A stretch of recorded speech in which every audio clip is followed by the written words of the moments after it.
It's the True Penny Show with your host, James True Penny.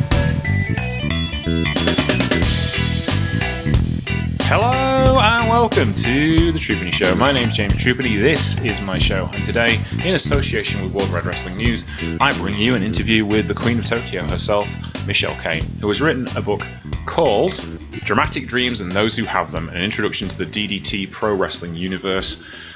This was an interview I did with Michelle this morning. I'm recording this on Sunday afternoon.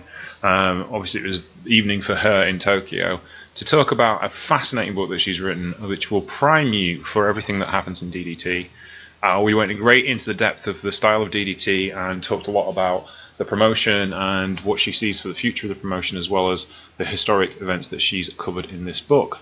Thank you very much for listening to the True Penny Show today. We hope you enjoy this interview. We'll be back next week with some great, but our good friends at 3W Wrestling took this interview first, so they graciously allowed me the audio. If you want to go follow them, they're at 3W Wrestling on Twitter. In the meantime, enjoy the show. Hello and welcome to the Worldwide Wrestling News YouTube channel. My name is James True Penny. I'm the managing editor of Worldwide Wrestling News. I know you are normally used to the dulcet tones of Steph Ranchome on this particular YouTube channel, so I'd like to thank Steph for letting me take over for this particular interview. And today I am talking to Michelle Cain, who has written a new book about DDT, along with Matt Charlton, who's done illustrations. It's a wonderful read. I strongly suggest you go have a look at it. And it is about the entire deep dive history of DDT and a primer for new viewers as people are starting to watch DDT on a regular basis through Wrestle Universe. So, Michelle, thank you for coming to talk to us today. Thank how are you so much for having me on. Yeah, it's all good. Yeah, thanks. Yeah, yourself? I'm fine. Thank you very much for asking. So, usually when I've got somebody new that I've not interviewed before, the first and most obvious question is, how did you get into professional wrestling? As a fan, first of all. Okay, so I've always been a fan of wrestling ever since I was a little kid. When I was quite young, I used to watch WWF, later WWE with my dad at home, and that was all a fun time when I was quite little. Because I basically idolized Shawn Michaels. Shawn Michaels was my first celebrity crush. So even with the barbershop window incident, right? I was still on his side because I fancied him, basically. So I lived through kind of an interesting period for WWF, and a little bit of early years of WWE and everything. But somehow, I basically ended up not watching so much wrestling after a while because, well, long story short, I got bullied out of it in a way. I was just kind of okay, I'm getting bullied for various things.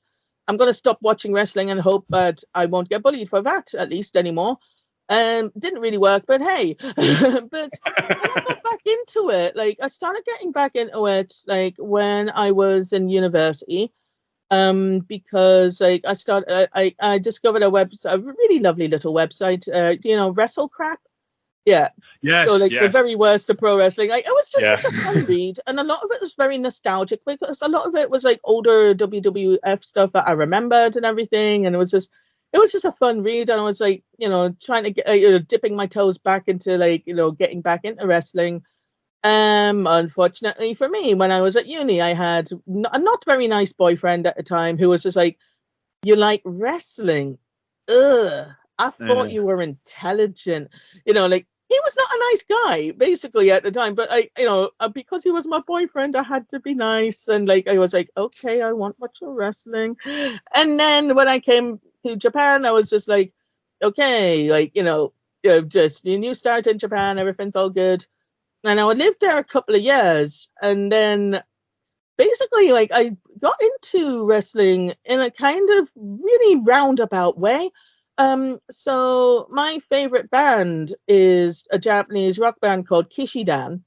Kind of an insane group of 6 lads who run around with big bouffant hairstyles and stuff like that. They got some fun dance routines, but also some genuinely nice music. And they were special guests at a 666 show that was held at Shinkiba First Ring. And it was an all-night show that they did. It was a whole bunch of fun. What happened was this was kind of announced, and of course, like, it's just like, oh, it's a Kishidan thing. Like, okay, we're going to go, like, who's this guy? Miyamoto something? Anyway, so yeah, I know it's just, I did not know anything about wrestling at this point. I was just like, okay, if Kishidan are going to be at this wrestling show, I'm going to be there too because I'm a big fan of Kishidan. And then I got there, and it was actually quite a good time to be getting into 666 because it was at the time when a lot of DDT guys were taking part as well. Of course, at the time, I didn't know who anybody was until like I kind of looked into it a bit later, and it's just like, oh my God, he was there. Yeah. So I went to a show, basically knowing very, very little about the wrestlers. Although I had made contact with I had made contact with Onryo before the show.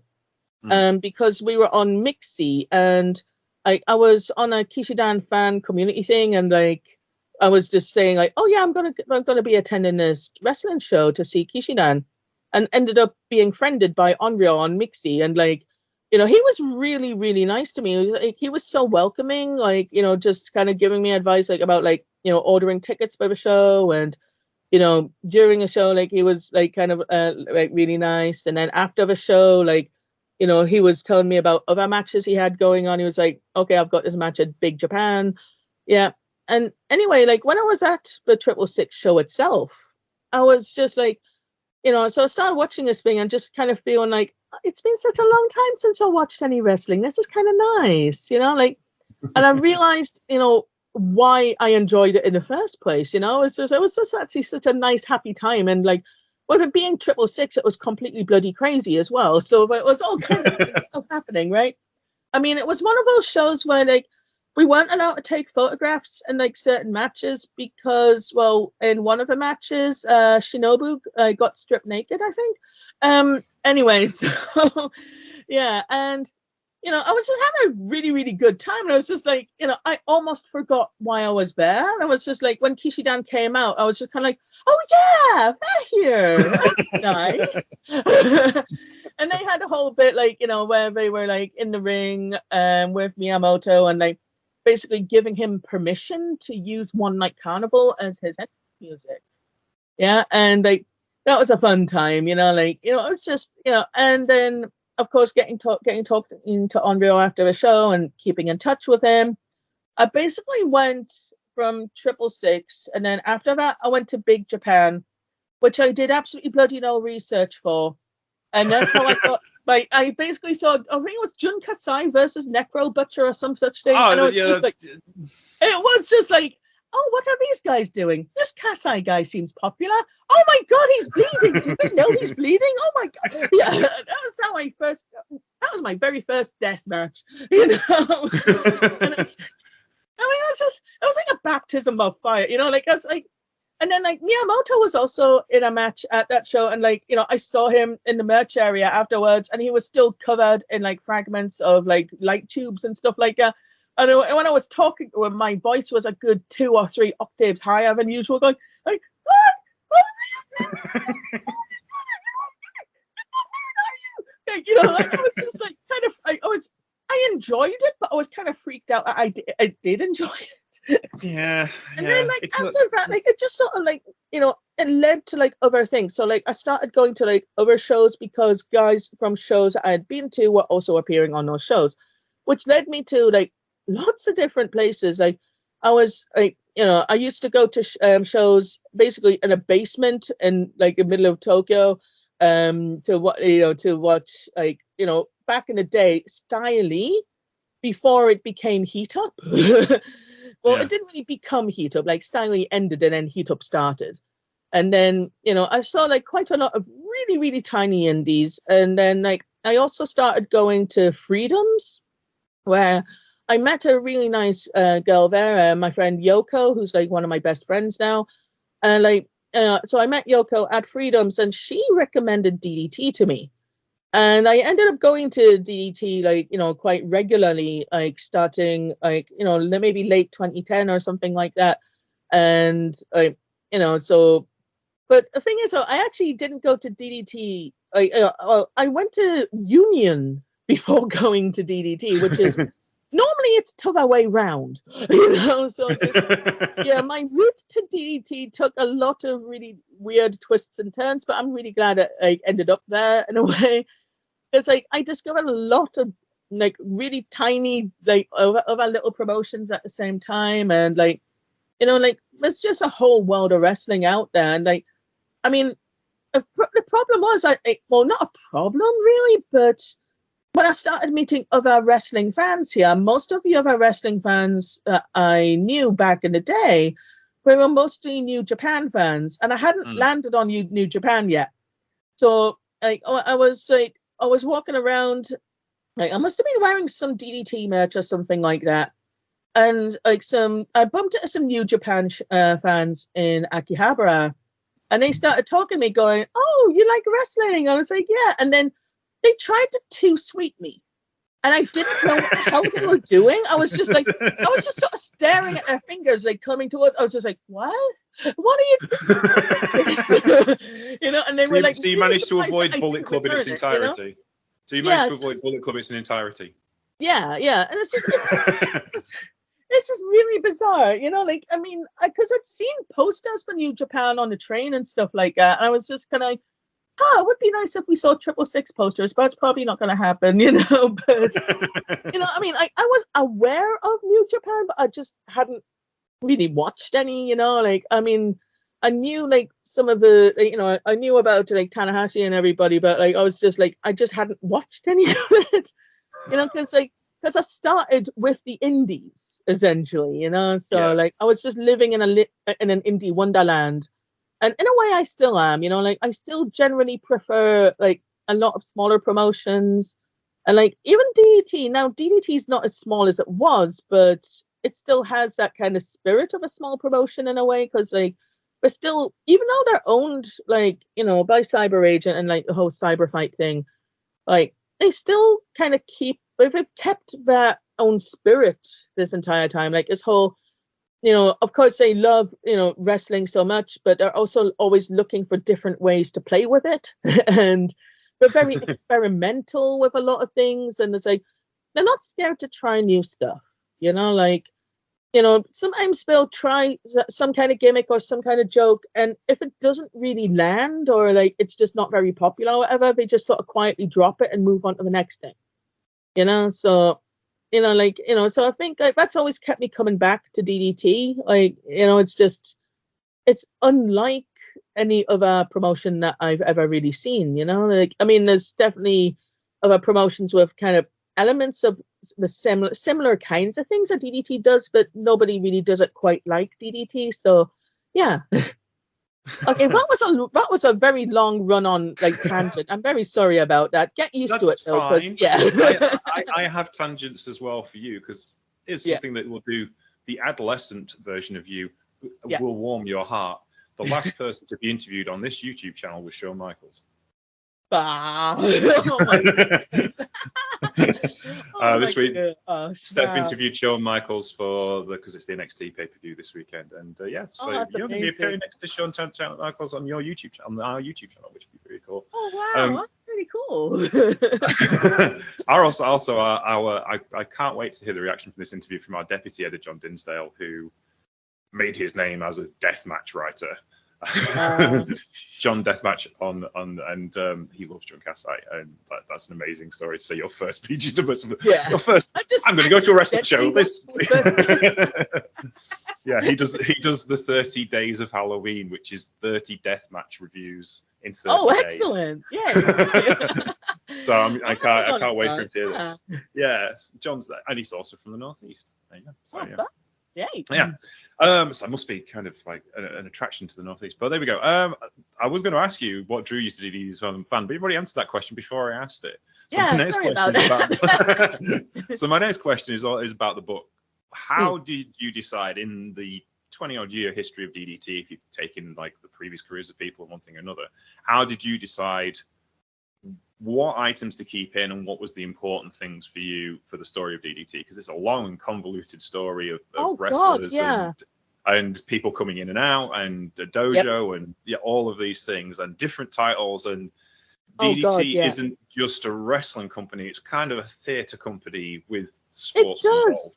Yeah, it's got Yes. a lot of different parts to it, and like they all sort of like kind of all meet up together to create this lovely mosaic, essentially. And like, I mean, the thing with writing about DDT and like, well, I think it would be the same for like a lot of promotions, but because I wanted to focus on the main singles belts, so like, so of course this time I wrote about the KOD Openweight Championship and the Extreme Championship, and a little bit about the Ironman Championship because come on, that's just fun to write about. But I wanted to focus mainly on those two belts. I do eventually want to write about a Universal Championship, but I just felt like it was a bit early to be writing about it. So like I just focused on like those two belts in particular.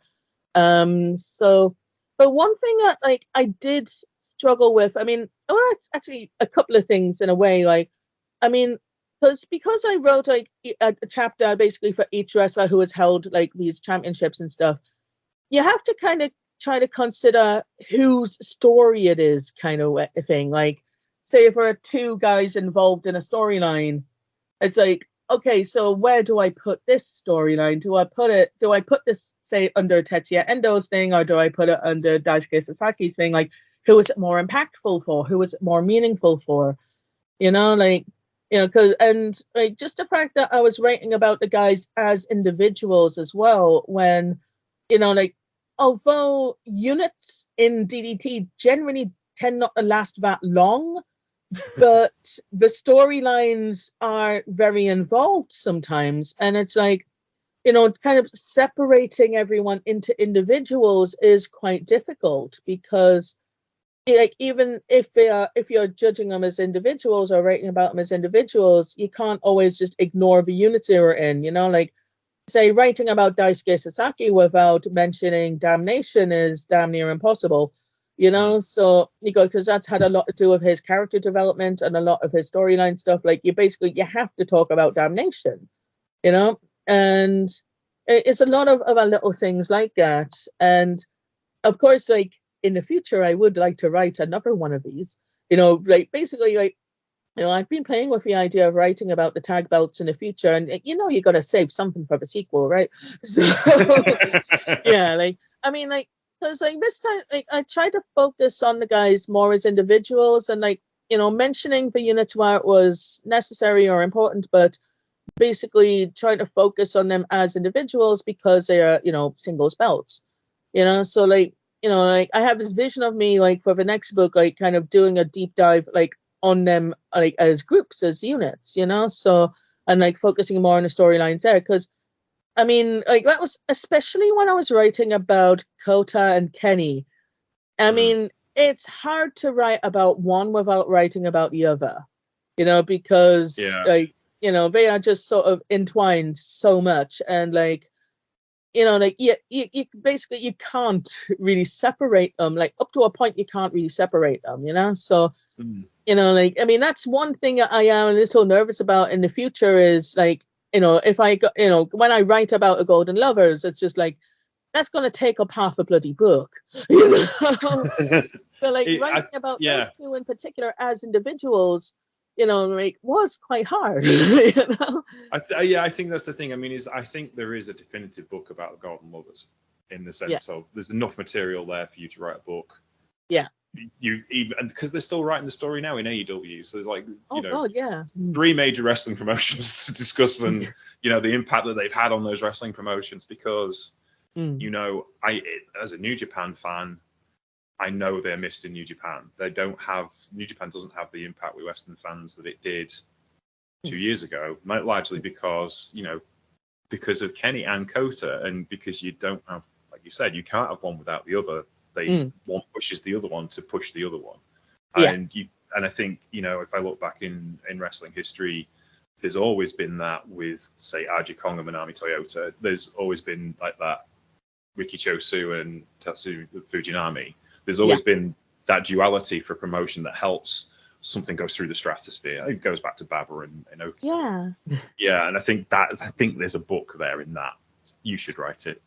I'd like to, but it's just like, I mean, it's just one of those things where it's like, I still have, in fact, like major imposter syndrome about this whole thing. I mean, like basically the entire time I was writing it, I felt like I was doing all right, and I felt like, to be honest, I was very happy with what I wrote up until the point the thing was published. Like immediately when it came out, I was just like, ah, crap, I could have done this better, that kind of thing. Yeah. Like, I was just like, it was just like, thing gets published, instant regret. Well, not instant regret. I was happy it was published, but at the same time, I was thinking about all the other stuff that I could have written, and it's just like, I mean, I still feel like I did a good job, but it's like I'm scared to reread it myself in a way because everything I left out or everything that I could feel like I could have gone into more detail on, it's just going to be glaring out at me, So it's just, but considering it was my first book, for a first book, I think I did all right.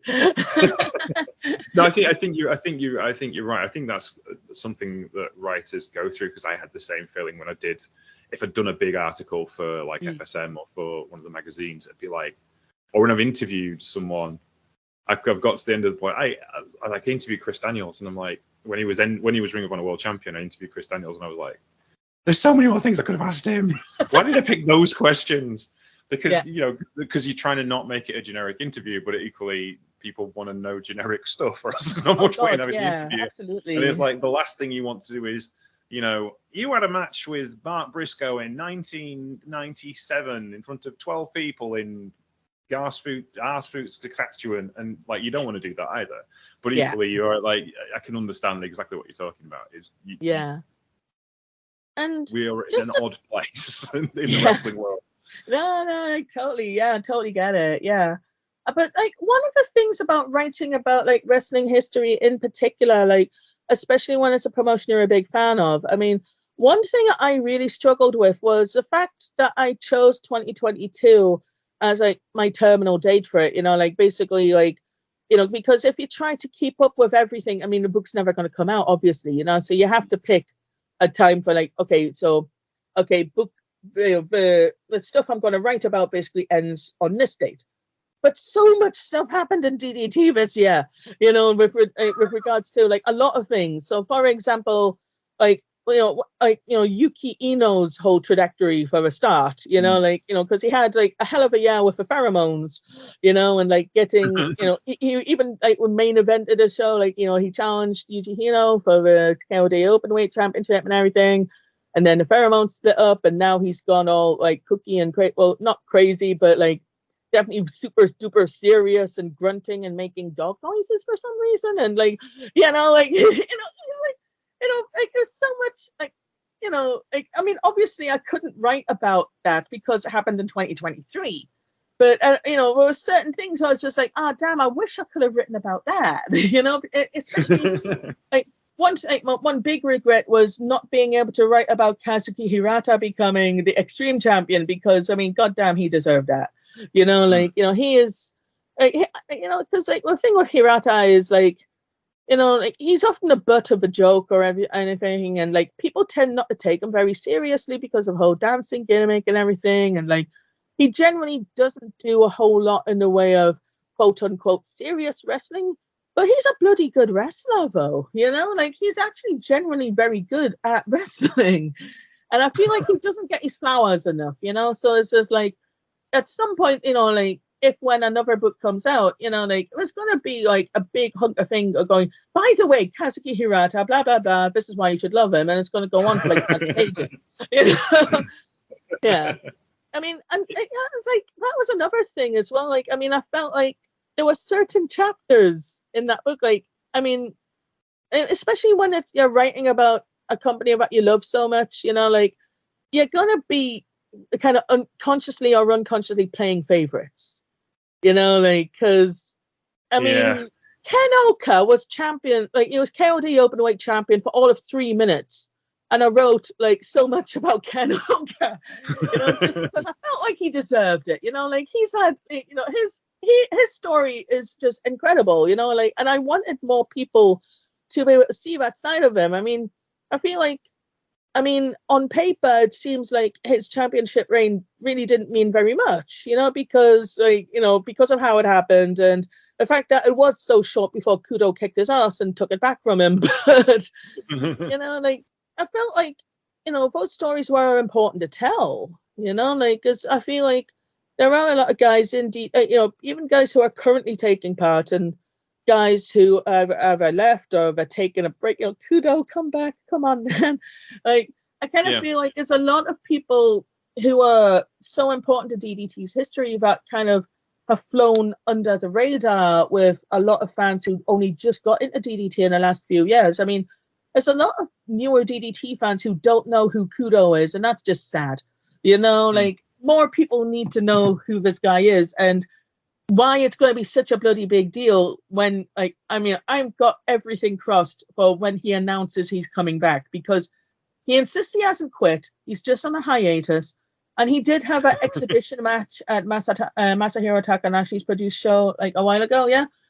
And it's just every time he does or says anything, I just keep hoping he's going to just suddenly go, oh, by the way, I'm coming back next week, or something like that, I just, because, he's just so much fun to watch, man. I mean, seriously. But then again, on the flip side, on the other side, because, obviously, I wrote a lot about guys because I felt like their stories deserve to be told.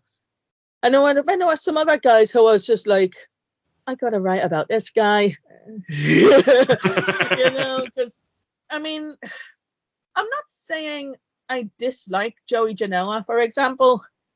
I don't hate him.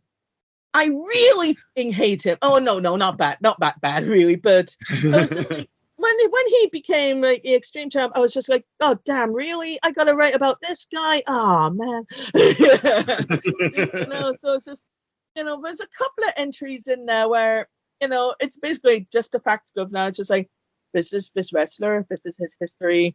He became champion by doing this, and then this happened, and professional was hard, because it was a very, very small part of me just going, oh, this complete fuckwad called Joey Janela, right? That's sort of thing. But I couldn't because it is. Even though it's about something so insane as DDT pro wrestling, I still wanted to keep an air of at least trying to be a bit professional about it. I didn't want to outright badmouth anyone or just be I didn't want to let anything negative influence any of the contents of the book so much. So I wanted it to be a history book first and foremost, but at the same time, you can see my bias in a few of the entries, particularly Harashima's. I'm just oh my gosh, Harashima's so great. You guys, you gotta watch him. He's so cool. Yeah. I think though, and then I think it's something we both have in common. We both love pro wrestling and we want to be as positive about it as we can. So I think it's right for us to people listen to the Trupany show or read my writing know I have biases against certain wrestlers. But it's better for me to be clear about the fact I don't like this guy or I don't like this girl. I think this match was all right, but I just still don't like these people. It's usually non-wrestling related. It's nothing to do with their careers. It's usually something they've said or something they've done that I don't particularly like. But I think that's the issue. Is I think a lot of the times people bend over backwards to be as neutral as possible, and I don't think it works because it's there are football commentators that love Manchester United and never say anything about it. and then fans hate them because it's clearly that they have a bias, and it's well, just I like Man United, sorry, that's fine, and there's nothing wrong. There's nothing wrong with that in that sense because it's in the day it's football commentary. It's not the end of the world if you get it wrong. So it's if you have a bias as a political commentator that affects people's lives, that's fair enough. Oh yeah. But we like people fake fighting each other in their pants, and I don't think that's necessarily. Exactly. The thing that we like is inherently strange in a way. Yes. So it's writing a fully deadly 100% serious, no bias, no nothing kind of thing. Like, so I mean, that's never really gonna happen in a way. I mean, it's like you could, but I feel like, especially in the case of DDT, I mean, you have to, there's so much to love about DDT and like DDT's wrestlers, and there's a lot of guys in there who just like they do not or did not get their flowers, and like frankly, they deserve like a field of them. Like guys like, for example, like Poison Sourdough Julie. Okay, like that guy gets so little credit for like everything he did. He created the Iron Man Championship. He basically he brought back Union, which led to us getting Pro Wrestling Basara, which we still have now, which is great. I mean, like it's like in a way, like I kind of wish there are days where I kind of wish like Basara had kind of stuck with DDT in a way, like and like just gotten under the Cyber Fight umbrella sort of thing.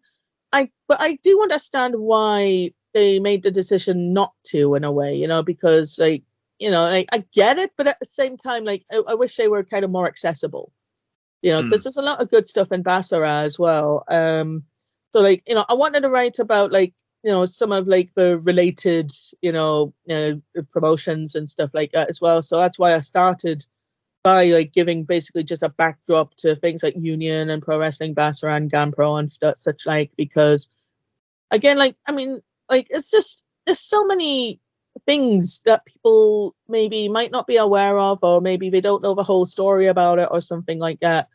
I mean, I think it's good to know how things began, like even if it's just a smaller promotion, because I mean, especially when it's a smaller promotion, really, because one thing I did struggle with a lot when I was researching a book was finding any kind of sources from before DDT really took off and when they started getting kind of more recognition worldwide, so like it's very hard to find like very detailed information about the very early days of DDT, just because they started off quite small and maybe people just didn't think to write about them so much.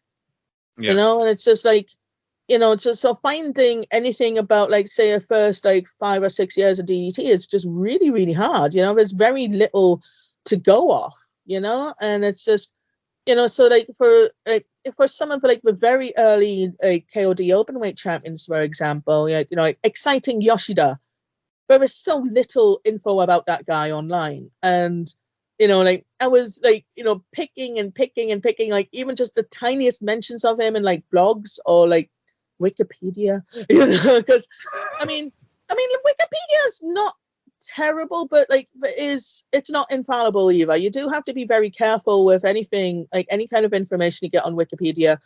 I did not realize how many glaring errors there were, even on Japanese Wikipedia. There are so many bloody mistakes I didn't notice until I started researching this book, right? Because I mean, like, because you have to double check and triple check pretty much everything, and I was so worried about getting certain dates wrong or getting certain information wrong. I mean, I'm terrible with numbers and dates generally, so like that was something that I like quadruple checked and still felt a bit like, is it really right though? Because but if you get it wrong, you'll get corrected very quickly.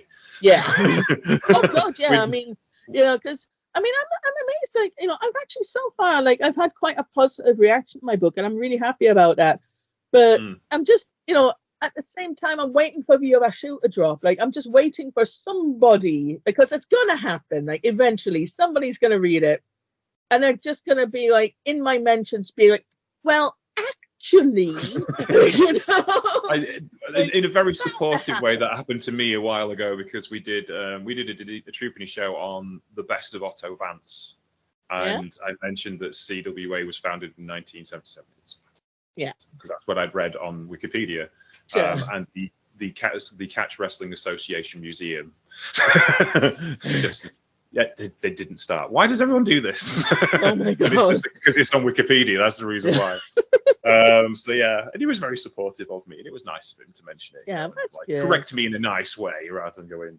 I mean, wrong. that's the thing. Yeah, I mean, I think when you're correcting someone, how you do it is very important, you know, because it's very, very, very easy to be a dick on social media, you know, and it's like, even if you're not intending to come off that way, like, you know, like it is, I mean, sometimes it's hard to correct people. Some people find it very easy because they feel like they're acting a bit superior about the whole thing, like, haha, I knew this thing more than you, kind of thing. But it's just like, I mean, I think like I don't want to be all like as a woman, but as a woman on social media, I do feel like occasionally I do get guys trying to explain things that I really don't need to have explained to me. Like, I mean, there is this one interaction I had where it was not a bad interaction. If a guy was being really nice, honestly, but it was just a few years ago, right? And like this guy, like, you know, he knew I was a big fan of DDT and stuff like that, right? But I don't know if he knew how much of a big fan I was, because he was all like, one day he was like, hey, Michelle, do you know this guy Masa Takanashi? And I was like, dude, come on. Oh, God. How do I mean, it was just, I could have gone off on one and just really rinsed him, but I was just like, I do know who he is, yes. I've known who he is for quite a long time, actually. You know, like, I was just like, bro, really?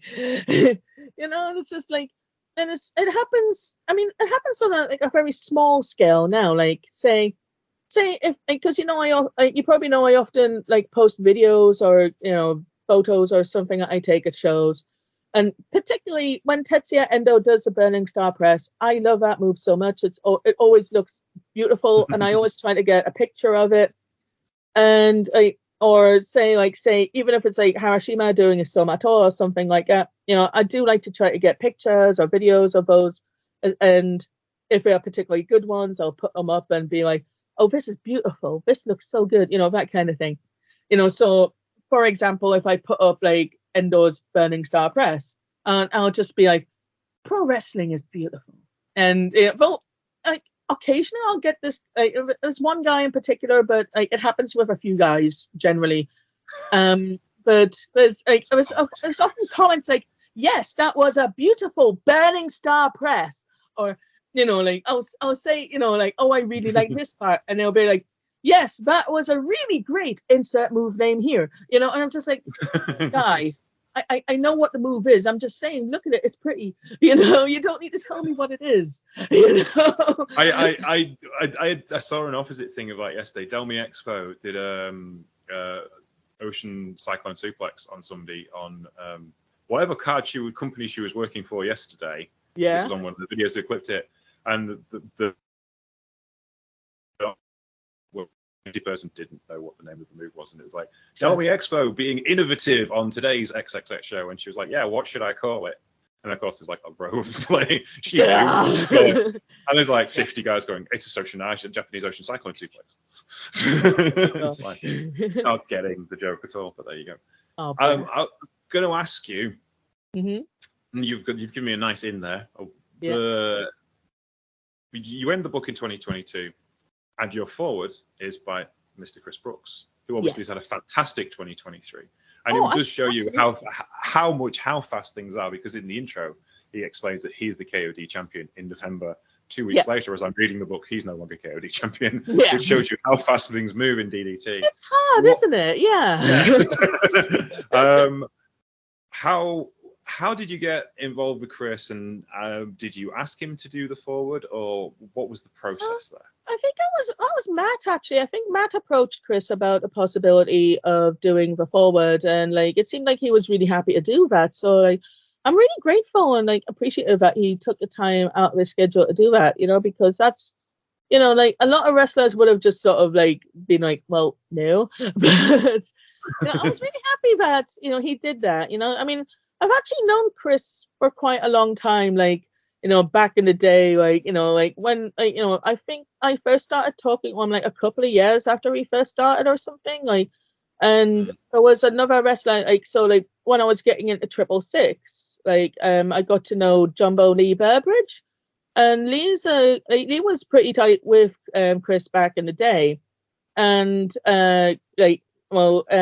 because of reasons, like Chris wanted some advice about coming to Japan, like even like way back when, So like Lee actually introduced me to Chris, and Chris was so super polite the first time he talked to me. Like it was actually really funny thinking about what he's like now. But yeah, but Chris is a genuinely nice guy. And like his love for pro wrestling just really shines through, and like like he's done so many amazing things, like even before coming to Japan, but especially since coming to Japan, like he's just, he's been knocking out of the park, really, hasn't he?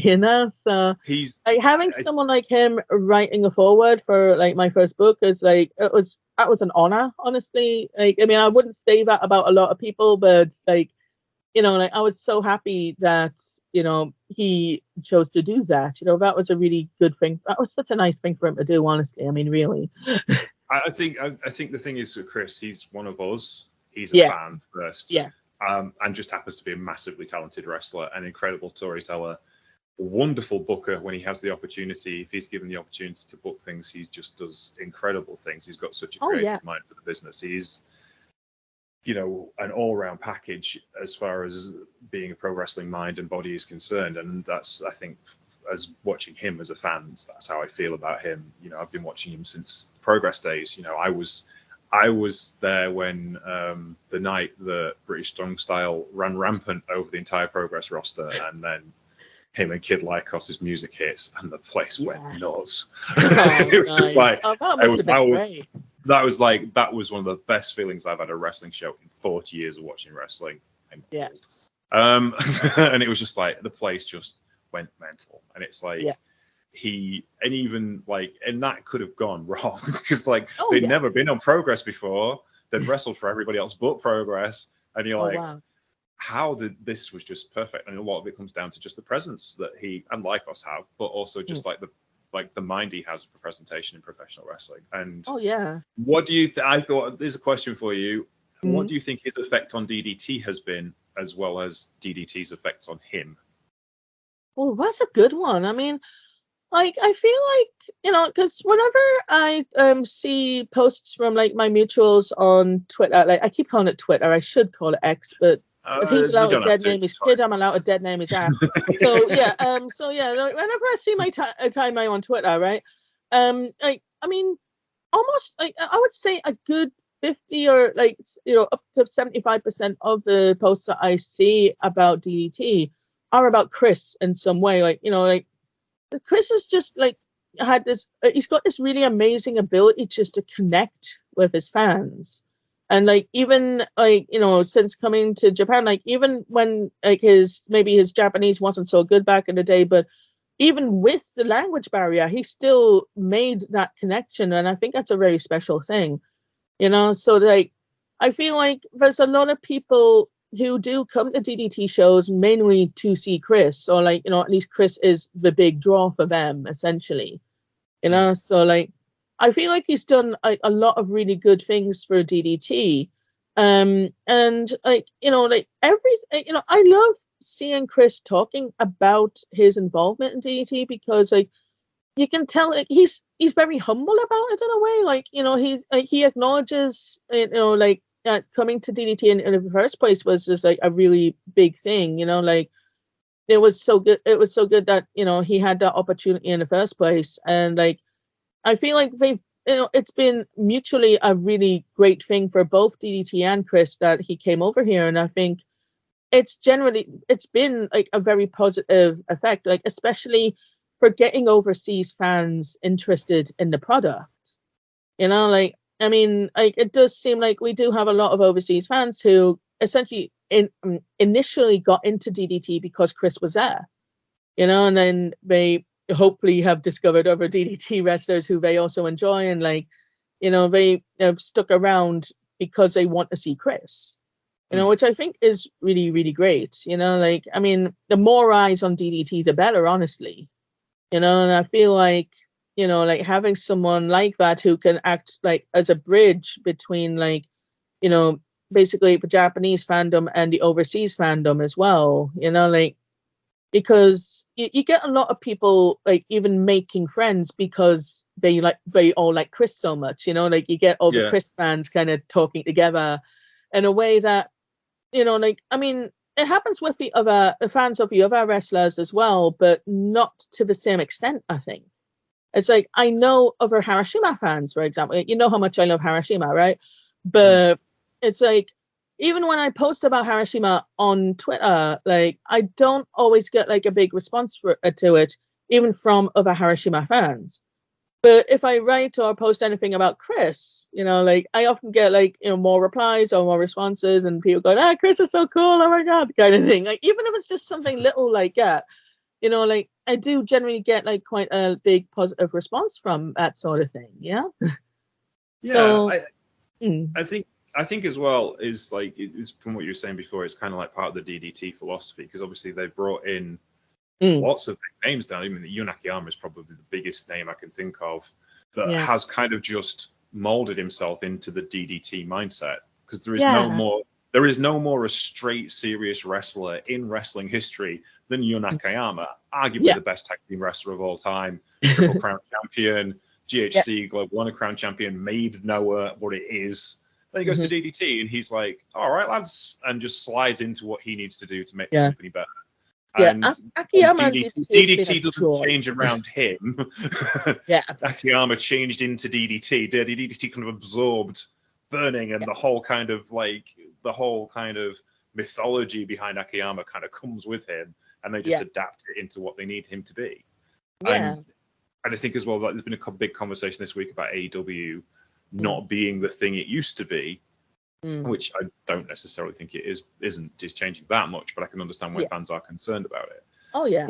But how do you think that DDT do that? How do they, they kind of like adopt parts of wrestling mythology that is not their mythology, but quickly adapt it, turn it into their mythology? It's just like a beautiful big melting pot, really. I mean, like, one thing about DDT is like, one thing that kind of gets me is when people talk about a certain style of match that DDT does, and it's just like, okay, I see where they're coming from, and like when they describe a match as DDT style, they generally mean like kind of gimmicky matches with lots of funny bits and lots of weird shit happening, and it's like, okay, I get it, it's totally understandable, but I don't think there is any one particular DDT style, because they tend to adopt pretty much anything that works with their audience. I mean, one of the big storylines like back in the day was like Masa Takanashi learning a bunch of stuff from Madman Pondo of all people, right?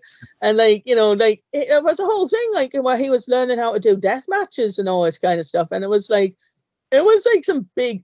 a pretty big deal, like, and even with like other kind of shows where like, say like with people like Shunma Katsumata, for example, like, taking part in like Big Japan occasionally and like, doing like those kinds of matches there. Like, he doesn't seem to have been, well, of course he hasn't been able to do that kind of thing for a while, but it's going to be fun to have him back. Yeah. Like, I hope he gets to do more death matches in the future, because that definitely seems like something he enjoys. But anyway, getting off topic there, but there isn't really any one DDT style. I think any kind of match that DDT wants to do is a DDT style match.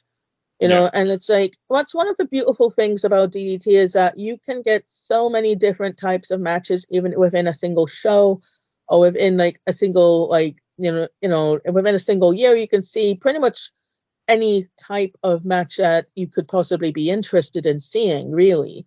And like, one of my favorite things about attending DDT shows is like the occasional mood whiplash that happens. Like, because like, I go from something super serious and emotional, and like people in the audience are crying or wondering what's going to happen next, and they're being like, oh no. And then suddenly, like, Hirata or Dino's out doing their thing, and it's just like, hey, okay, yeah, fun time, woo woo. And it's just, it is like, I mean, you feel so many different things watching a DDT show, like, it's just, it's one of the great things about it, it's just like, I mean, there might be times when you don't necessarily think every match on the show is a complete banger, and there might even occasionally be matches that you just outright don't like so much. But there's always going to be something that you will enjoy, and I think a lot of people who kind of disparage DDT, that kind of they see like a couple of gifs of Dino or Yoshihiko or like Hirata or somebody, and like they assume that's all DDT is, and they'll be like, "Oh, that's DDT's style," and it's just like it's part of DDT. It's not the entirety of what DDT is. I mean, it's very difficult. I would say it's very difficult to have a match which encompasses everything that DDT is, because it is so many different things and it has so many different possibilities. And that's basically the point of DDT. It's like, they do more or less everything, and like they might put their own spin on it, or they might, for example, with Actor versus Benny, like the one light tube death match, that sort of thing, or anything like that. Like they might take inspiration from different things, or they'll just straight up go, okay, we're having a death match today, or okay, we're going to do this today, or we're going to do martial arts today, that kind of thing. And it's just like it's basically whatever they think is going to work, or whatever they think the audience might enjoy, but just kind of put it in there. And like, if it works, it works. If it doesn't work, we stop doing it. Yeah, I mean, we do cover DDT on the Troopany show, and we pick out cards we want to watch, because we do everything, so we can't do every promotion. So, but the stuff that seems cool, the GCW crossover shows where it was all female, all death matches all day. Yeah. And then the next show we watched, or the last show we did, was I did it by myself in the end, but it was the big show they recently had. So you have Takeshita versus Jericho in a dream match with Hiromu Takahashi in a dance off for the championship and Akai's retirement. So you've gone through this roller coaster ride, and it is I think the thing about DDT is it follows the great trajectory of professional wrestling better than most professional wrestling companies do. Yeah. It's a 3-ring circus. If you don't like the lions, you might like the guy who's getting shot out of a cannon. Yeah. That's the thing. And it's never boring. It's, they may be 6-hour shows, but they fly by because everything's interesting. Yeah. I think that is the thing. Yeah, I mean, like, Ultimate Party was just wild to attend, because sometimes when you see the card for a show like that, you feel kind of intimidated by it. It's just like, bloody hell, there's like 1 million matches on this thing, like what are we gonna do? And it's like, with some companies that's an issue, with some companies, if you're in, like, there's certain companies where they do a 6-hour show and it feels like 20, it's just like, it gets to a point where it's like, you enjoy it at first, and then it kind of starts to drag, and then you're just kind of like, you're kind of looking at your watch and wondering what time a bus has stopped running and stuff like that. But like DDT's pacing with their big shows is incredible. The time just flies by, because I remember, like, being at Ultimate Party, and when they got to, like, I think, like, when it got to Takeshita versus Jericho, it's just like, wait, we're at that already? Oh my god! There's not much left to go. Like, what happened? Because there was so much stuff that happened. And up to that point, there was just so many things in that show, and it was just like, I can't believe that much happened in 5 minutes. As well, there's a lot of meaty stuff in that match from the storytelling point of view, and you still had the title match to go. There's the KOD champion match to come after that, and there's a lot of brave booking in DDT, because they've got so many characters and so many stories to tell, and they're not afraid to run the risk of fatiguing an audience. You like, if you watch a WWE show, or even a New Japan show, or an AEW show, or an Impact show, they're paced very carefully. There's a set of rules you follow, which is very sensible for the audience they have. A mainstream audience has theoretically has a lesser attention span. You're trying to please everybody. Whereas DDT, you're kind of like, we do this. If you don't like it, that's fine, but come enjoy it, because you'll enjoy it. And I think it's a recipe for success in many ways. Absolutely, and it's like, it's one of those things that sometimes I wonder why DDT isn't more popular than it is. Because I kind of feel like, you know, I mean, like, I kind of feel like there could be like more interest in it than there currently is, because I mean, there's definitely been an increase in overseas fans, like especially since, like, you know, since Wrestle Universe started, and well, since DDT Universe started, even, you know, like, and you know, ever since they started doing shows overseas more often, you know, like, it made me so happy when they started, like, you know, running shows in America, for example. I was just like, okay, this is it, you know, like, you know, this could, you know, make them really, really well known. But it's just like, but it still kind of feels like there's a way to go, you know, like, because Yeah. I remember like Sanshiro Takagi saying, you know, like years ago, like Takagi said that he wanted to run DDT's 25th anniversary show at a Tokyo Dome, and of course Yeah. that didn't happen. But it's just like, there's no reason why it shouldn't happen, but at the same time, it's just like, it's getting that kind of level of interest in DDT. Like, I mean, it shouldn't be as hard as it is, but like, for whatever reason, you know, like, I kind of feel like DDT could be bigger in a way. I think as well, you're a better place to answer this question than I am, but Yeah, it seems to me that DDT fans are a different set of fans than, say, Noah fans or New Japan fans, Yeah. or All Japan fans, because it seems to me they bought into the whole product. And I feel very much the same way as I felt about Shikara in the 2010s, in the sense of, and that was the first time I was really exposed to DDT stars, because Michael Nakazawa and Kota Ibushi came over while they were still with DDT. Yeah. And I think they've bought into the product as, this is our wrestling, and it doesn't have to be what Noah do, and it doesn't have to be what All Japan do or New Japan do. This is our wrestling, and we like wrestling like this, and this is ours. Yes. And I think that isn't a lot of wrestling fans will say, well, it doesn't kind of follow the rules of what wrestling's supposed to be. But it's like, yes, but Vince McMahon didn't follow the rules of what wrestling is supposed to be, and he did all right. And, you know, exactly. I think there's a, and it basically goes down to what I think as well, the philosophy of what a casual fan is, which I don't think really exists anymore. In the sense of, you know, I don't think you have to do the things in the same way what a traditional wrestling company does. And DDT follows a lot of traditional wrestling rules and tropes of heels and faces, and, you know, the storylines and stuff. It's just done in a much bigger pantomime way, and there's nothing wrong with that. And exactly, I agree with you, because I think it is. I think it can appeal to people who aren't wrestling fans in a way that, say, Noah can't. Yeah. If you see what I mean. Not that there's anything wrong with Noah. Love Noah. Great company, a wonderful wrestling organization, but it's got a very straight path as to what Noah do, and you can't. Yes. You know, there was like, ooh, they've got women on their show now. Yeah.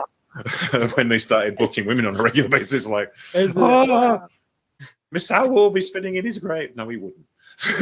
But you know what I mean? It's like, whereas DDT can be anything DDT fans want DDT to be. Yeah. And I think that's a thing that is perhaps missed on our more ardent brethren and sisterhood of wrestling fans who like their wrestling to be wrestling. Grr. Yeah. But it's just a problem with the whole "we want wrestling to be wrestling" crowd is like, you know, like, I mean, it's almost like a slippery slope in a way, because I mean, you do get some really serious guys who are just basically think that all wrestlers should be uber duper, super duper serious all the time. They should be at least 6 foot tall, and they should all wear black trunks and just do, you know, and a body slam should be a finisher, you know, that kind of thing. You know, like, there's always going to be people who, you know, like, I'm more serious than you kind of thing. You know, and it's just, and it's just like, I kind of feel like wrestling is inherently not a serious thing. But like, you can take wrestling seriously, but wrestling in itself, if you think about it too hard, you know, it's not really, it's not that serious in a way. If you know what I mean, like, it can it's like, definitely take it seriously, but like, you have to also understand that it is inherently, I mean, it's not, I don't want to use the word ridiculous here, but in a way it kind of is, you know? And it's just like, you kind of have to accept that side of it in a way. Like, I mean, and like, DDT does take it to extremes. I mean, DDT fans you know, when we are watching a Yoshihiko match, we will swear up and down that Yoshihiko is a living, breathing wrestler.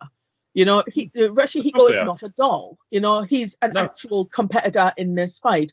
And when he is mistreated, like say if people like are spinning him around or flinging him out of a ring or something, people generally, you know, get annoyed about that, you know, and they'll boo the other guy for mistreating Yoshihiko, you know, because that's going too far. Yeah. And it's just like, yeah, I mean, that's part of the fun of it, though. It's just like, you know, because it is basically everything everybody loves about wrestling, but taken to its like almost illogical conclusion in a way, you know. And it's just like you have to respect a company that is willing to take refuge in audacity in the way that DDT does, you know, because like, you know, they look at the possibilities of wrestling and like what kind of stories can be told with it.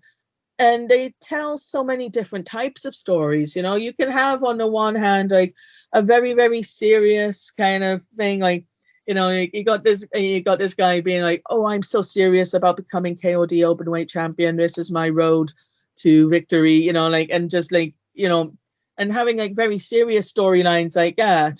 And then it goes all the way through that to like, oh, look, here's Pokotan. What's he doing? You know, oh, no, Keisuke Ishii kicked his head off. Oh, God. Yeah, that was, you know, that was one of my favorite things that I saw live was Keisuke Ishii kicking Pokotan's head off. I actually got a video of it, and only just, like, I mean, I posted it online. I'll have to try and find it later, right? But I was videoing this part, and like, and Pokotan was having his ass handed to him by a few different wrestlers.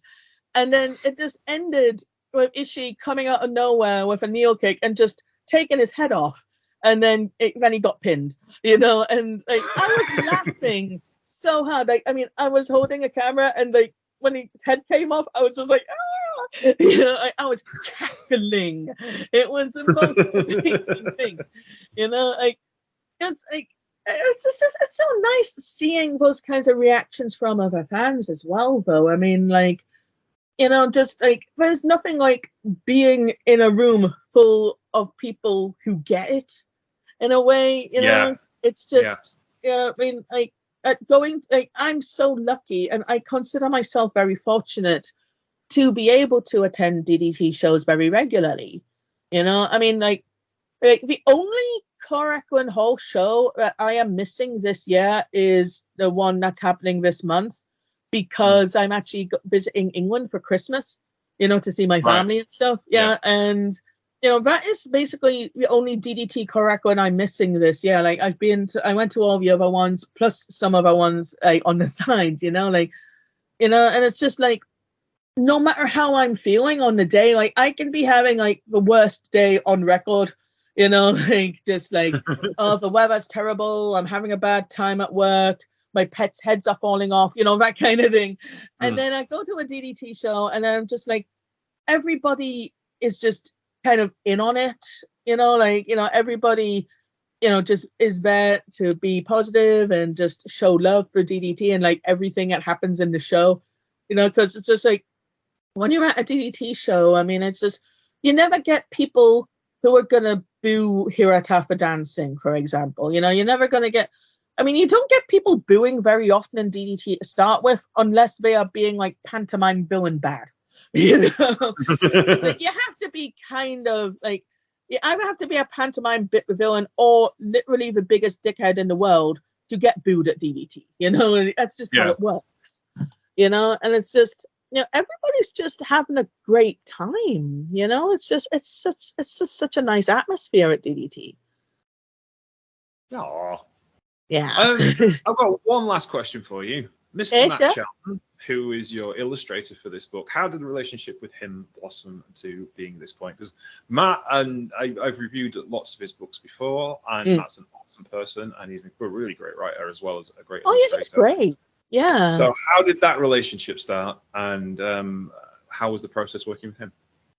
I mean, we'd been following each other on Twitter for quite a few years before, you know, because like, you know, I'm a big fan of his art, and like I always really love it whenever like he puts anything up from like any of the promotions I like, but especially DDT, of course. But you know, like whenever he like has any pictures of like anybody, I'm just like, oh hi, and this, I just really love, like, he's just a very positive person as well, like he's very open-minded, and just, he's very passionate about wrestling, but he's also very positive about it, like, you don't get like any weirdo Twitter threads from him like just kvetching about, something very, very minuscule that happened at a show or something like that. Like, I actually actively look forward to seeing his posts on social media, because he's just a very positive force for the community in general.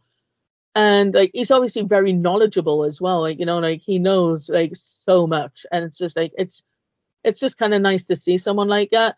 And like, I mean, the whole thing with the book actually came about, like, he just, he sent me a DM like one day a few years ago, just going, "Hey, Michelle, would you be interested in writing a book about DDT?" And I was just like, "Hell yeah, sign me up. Yeah, let's go."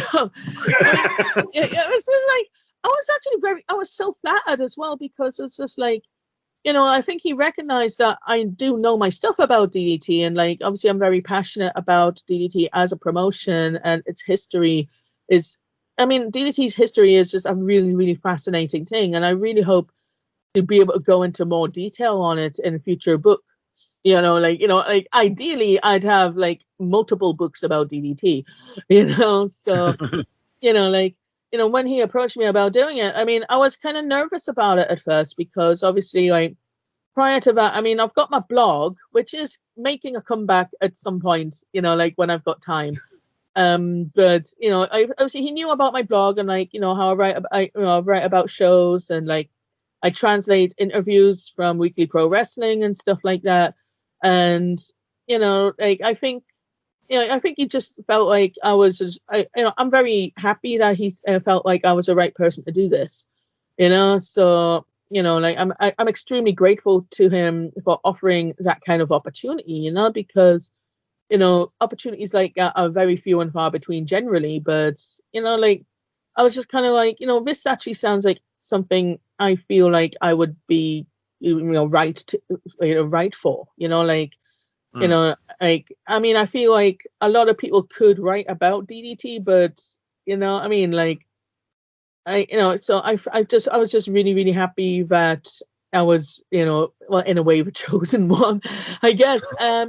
It's just like, it was just such an interesting opportunity, and I felt like, it could put my existing knowledge to use, but also I could add to that, like, during the research as well, because I mean, I love DDT very, very much, but I don't know everything about it, but I can learn more about it, and I can show what I've learned to other people, and I feel like that's a really great thing to be able to do. And I'll always be grateful to him for asking me to do that, because like, that was, that actually, it showed that he appreciated my knowledge, and like my, fandom, and my love for DDT. I mean, like, there's something very special about being able to write a book about something you love so much. And I feel like, but I mean, it was hard. I mean, writing a book is hard. Right, but it was one of the most enjoyable experiences, like, I've had as a writer generally, because, and the fact that I can actually, I almost feel like I can finally call myself a writer, even though I've been writing about wrestling for like a long ass time, because I'm a blog and everything. But like, I mean, like, it's different when you've actually got a book out. It's just like, oh my God, I've written a book. It's like, it's the most insane thing, but it's all because of him. Like, it was him. It was basically his idea, and like, he, I will always be very grateful to him for that. He's a very talented individual, and a very knowledgeable individual in his own right, and the fact that he thought I was good enough to write this book in the first place, I mean, that's nothing short of a miracle, honestly. Like, so, I'm so thankful to him for everything, really, like, because I've had a really good time writing this book, and like, hopefully in the future I can write Dramatic Dreams 2 Electric Boogaloo, and get right into like the units and the tag titles and everything, because it's so much fun writing about DDT. Like, because I gotta write about I mean, about one match where Nasawa Rongai lost the Extreme Championship because he farted. Like how many people get to write about stuff like that? That's amazing.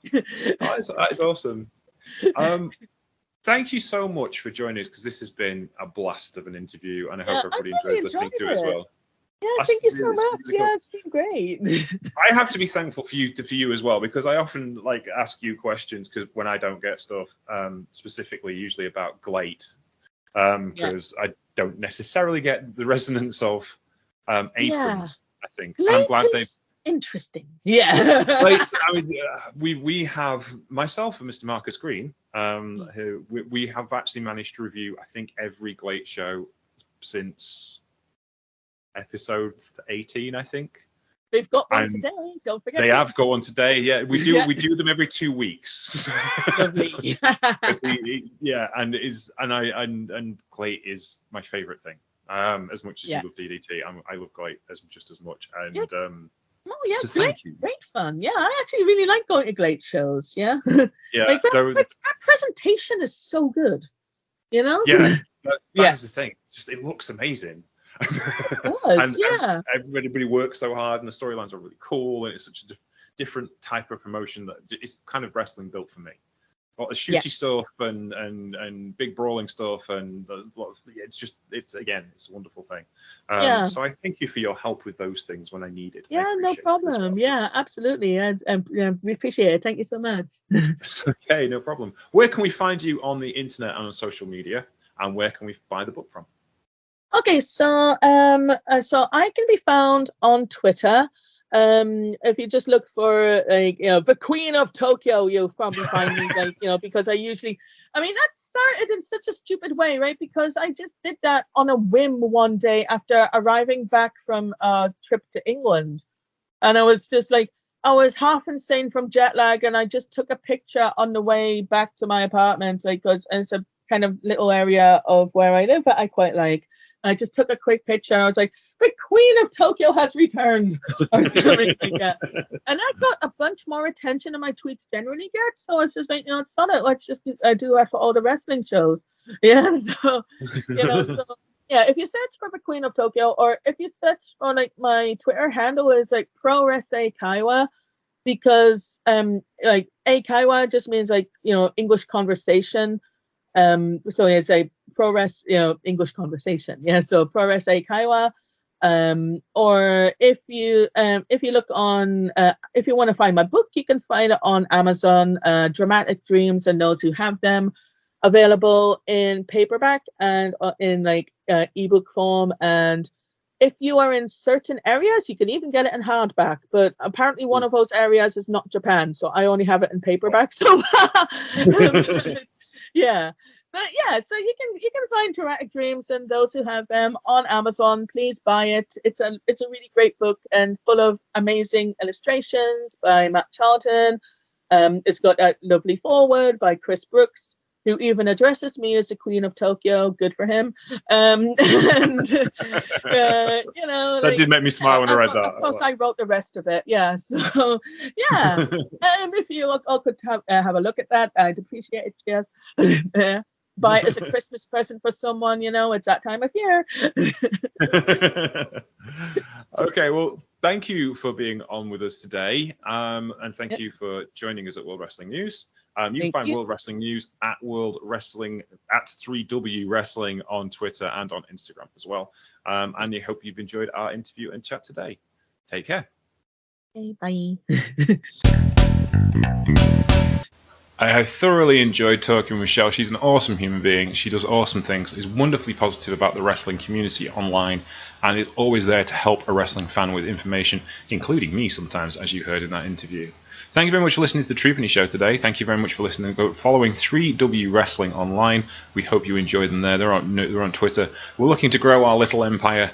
But at the moment, we're a YouTube channel that does interviews. And this week we did an interview with Shawn Michaels. Like I said, Michelle gets to have her fame. Let's get her name next to Shawn Michaels on our YouTube account. That's covering the NXT event that happened yesterday.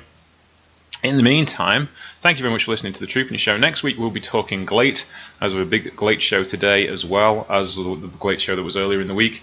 And pretty soon we'll go to the year-end awards and we'll be heading towards New Year's and Christmas week in Japan, which we will be doing a review of, I hope. If I can get someone to come and talk to me about it with me, that would be awesome too. So thank you very much for listening to the Troopany Show. You can find us at Troopany Show on Twitter and at The Troopany Show on Facebook. You can find us on Instagram at The Troopany Show and on Patreon on The Troopany Show. You can keep us free forever for everyone. My name's James Troopany. You can find me at Sheriff Lone Star on Twitter and Sheriff Lone Star TX on Instagram. Take care, see you soon, and have a lovely week. Bye!